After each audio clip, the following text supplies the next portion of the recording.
ഇന്ന് കാലത്തേക്ക് ഇവിടെ ഇലയുടെയാണ് ഉണ്ടാക്കിയേ. മീനാണെങ്കിലോ ഇതും. കാഴ്ചയിൽ ചൂടയുടെ ബന്ധുവും ചെതമ്പലിൽ അഥവാ ഇത് വൃത്തിയാക്കുമ്പോൾ മുള്ളന്തലിൻ്റെ ബന്ധുവായിട്ടും തോന്നും. ഇങ്ങനെ പറയാൻ കാരണം എനിക്കിതിൻ്റെ പേരറിയില്ല. സാരില്ല, പേരിലൊക്കെ എന്തിരിക്കുന്നു, കറിയിലല്ലേ കാര്യം. എന്നാലും നിങ്ങളുടെ നാട്ടിൽ ഇതിനെന്താ പറയുക? കമൻറ്റ് ചെയ്യണേ. മീനെല്ലാം വൃത്തിയാക്കിയ ശേഷം അരപ്പങ്ക് റെഡിയാക്കി.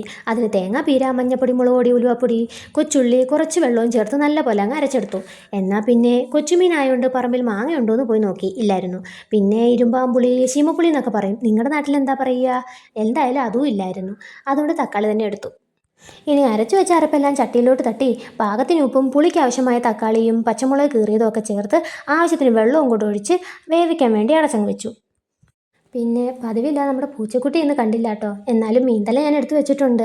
കൊച്ചു മീൻതലയായതുകൊണ്ട് അവന് തിന്നാനും എളുപ്പമാവും. എന്നാൽ പിന്നെ ഒരു പാട്ടാകാം അല്ലേ? കുരുന്നു ചുണ്ടിലോ പരന്ന പാൽമണം, വയമ്പു നാവിലോ നുറുങ്ങു കൊഞ്ചലും, നുറുങ്ങു കൊഞ്ചലിൽ നിറഞ്ഞൊരമ്മയും, ഒരമ്മ തന്മനം കുളിർന്ന ഹാസവും. പാട്ടിഷ്ടാവും, പാടിയത് ഇഷ്ടമായോ? കമൻറ്റ് ചെയ്യാൻ മറക്കല്ലേ. അങ്ങനെ വൈശുവിന് 2 മീനെടുത്തങ്ങ് വറക്കാനും വെച്ചു. തിളച്ചു വന്ന അരപ്പിലോട്ട് മീനിട്ട ശേഷം വീണ്ടും അങ്ങ് അടച്ചു വെച്ചു.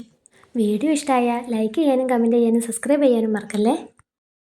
അങ്ങനെ തക്കാളി മീൻകറി റെഡി ആയിട്ടുണ്ടേ. കടുകൂടെ തളിച്ചിട്ടുണ്ടേ. സിമ്പിൾ മീൻകറി ആണെങ്കിലും നല്ല ടേസ്റ്റാണ് കേട്ടോ. അപ്പോൾ ഇന്നത്തെ വീഡിയോ അത്രയേ ഉള്ളൂ. ബായ്.